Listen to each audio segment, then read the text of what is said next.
প্ৰিয় দৰ্শক, আমি সকলোৱে ধুনীয়া হোৱাটো বিচাৰো নহয় জানো?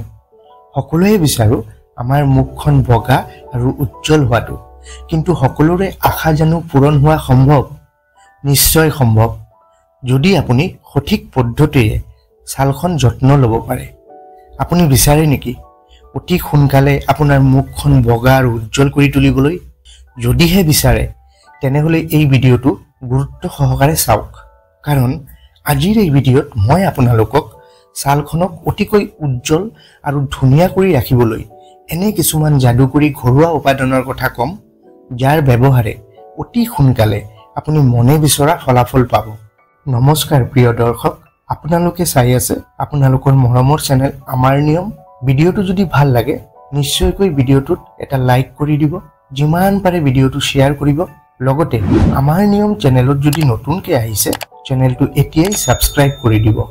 আপোনালোকে এটা কথা জানেনে নাই, আমি বগা হোৱাৰ আকাংক্ষাত বজাৰৰ পৰা যি বিভিন্ন ধৰণৰ ব্যয়বহুল ক্ৰীম কিনি মুখখনত লগাওঁ, এইটো আমাৰ ছালৰ বাবে বহুতো বেয়া।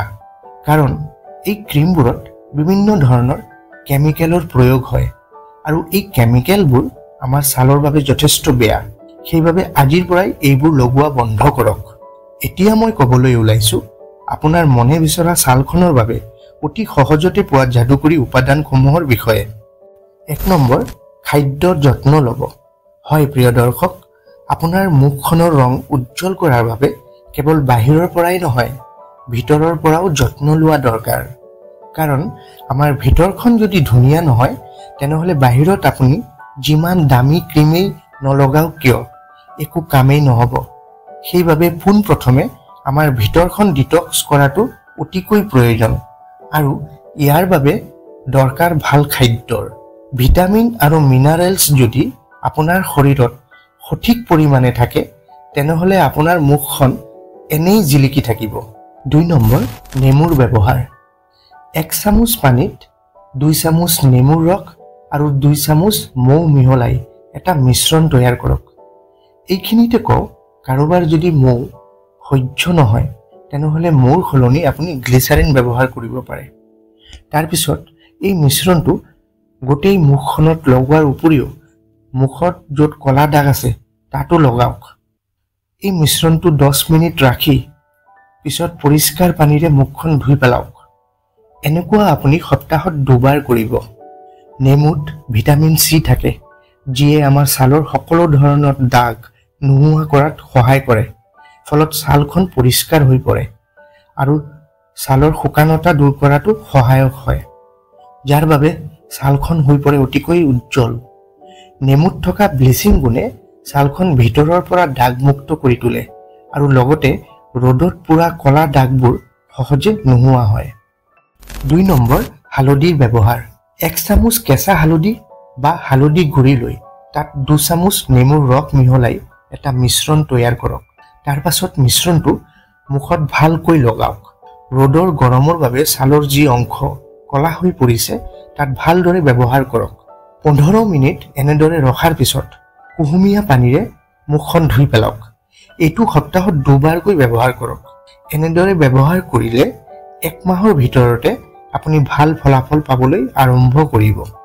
হালধিৰ এণ্টি বেক্টেৰিয়েল আৰু এণ্টি ইনফ্লেমেটৰী গুণে আপোনাৰ ছালখনক সকলো ধৰণৰ বীজাণুৰ পৰা ৰক্ষা কৰে। হালধিয়ে ছালখনক সোনকালে বগা আৰু উজ্জ্বল কৰাত সহায় কৰে। এই বনৌষধি উপাদানে ছালখনক ভিতৰৰ পৰা পৰিষ্কাৰ কৰাত সহায় কৰে। হালধিয়ে আমাৰ ছালখনক বয়সীয়াল হোৱাত বাধা দিয়ে, ফলত ছালখন অতি টান হৈ পৰে। ছালত ব্যৱহাৰ কৰাৰ উপৰিও খালী পেটত কেঁচা হালধি খালে ই শৰীৰৰ পৰা বিষাক্ত পদাৰ্থ ওলাই যোৱাত সহায় কৰে। 3 নম্বৰ, গাখীৰৰ ব্যৱহাৰ। 1 চামুচ গাখীৰৰ লগত 1 চামুচ মৌ মিহলাই এটা মিশ্ৰণ তৈয়াৰ কৰি এই মিশ্ৰণটো মুখত ভালদৰে লগাওক। তাৰপিছত 15 মিনিট ৰাখি কুহুমীয়া পানীৰে ধুই পেলাওক। এই মিশ্ৰণটো আপুনি দৈনিক ব্যৱহাৰ কৰিলে ই ছালখন সোনকালে উজ্জ্বল কৰি তুলিব। গাখীৰত থকা প্ৰাকৃতিক উপাদানবোৰে ছালখনক ভিতৰৰ পৰা বগা কৰি ছালখনক কোমল আৰু মসৃণ কৰি তোলে। প্ৰতিদিন ব্যৱহাৰ কৰাৰ ফলত ছালখন আৰু উজ্জ্বল হৈ উঠে। 4 নম্বৰ, বিলাহীৰ ব্যৱহাৰ। 2 চামুচ বিলাহীৰ ৰস আৰু 2 চামুচ নেমুৰ ৰস একেলগে মিহলাই এই মিশ্ৰণটো গোটেই মুখখনত লগাই 20 মিনিট ৰাখি পানীৰে ধুই পেলাওক। প্ৰতিদিন গা ধোৱাৰ আগত এই মিশ্ৰণটো ব্যৱহাৰ কৰিলে ৰ'দত পুৰা কলা দাগ নোহোৱা হৈ যাব। বিলাহীয়ে ছালৰ কলা দাগ দূৰ কৰাৰ লগতে ছালখন উজ্জ্বল কৰি তোলে। বিলাহীত থকা লাইকোপিন নামৰ উপাদানটোৱে ছালখনক আৰ্দ্ৰতা বৃদ্ধি কৰাত সহায় কৰে। ছালত জমা হোৱা মৃত কোষবোৰক আঁতৰাই ছালখনক সোনকালে উজ্জ্বল কৰি তোলে। 5 নম্বৰ, দৈৰ ব্যৱহাৰ। 2 চামুচ টেঙা দৈ আৰু 1 চামুচ মৌ একেলগে মিহলাই এই মিশ্ৰণটো পৰিষ্কাৰ ছালত লগাই 15 মিনিট ৰাখি পৰিষ্কাৰ পানীৰে মুখখন ধুই পেলাব। এই মিশ্ৰণটো আপুনি সদায় ব্যৱহাৰ কৰিব পাৰে। ইয়াৰ ব্যৱহাৰে আপোনাৰ মুখখন সোনকালে উজ্জ্বল কৰি তুলিব।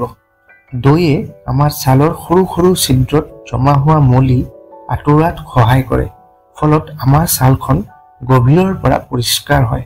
দৈনিক ছালত দৈ ব্যৱহাৰ কৰিলে ছালখন অতিকৈ উজ্জ্বল হৈ পৰে। ছালত ব্যৱহাৰ কৰাৰ উপৰিও টেঙা দৈ খালেও উপকৃত হয়। প্ৰিয় দৰ্শক, এইকেইটা ঘৰুৱা উপাদান ব্যৱহাৰ কৰিলে আপুনি নিশ্চয়কৈ অতি সোনকালে ভাল ফলাফল পাব। আজিৰ ভিডিঅ'টি মানে নতুন এটা ভিডিঅ'ৰ সৈতে পুনৰ লগ পাম। ধন্যবাদ।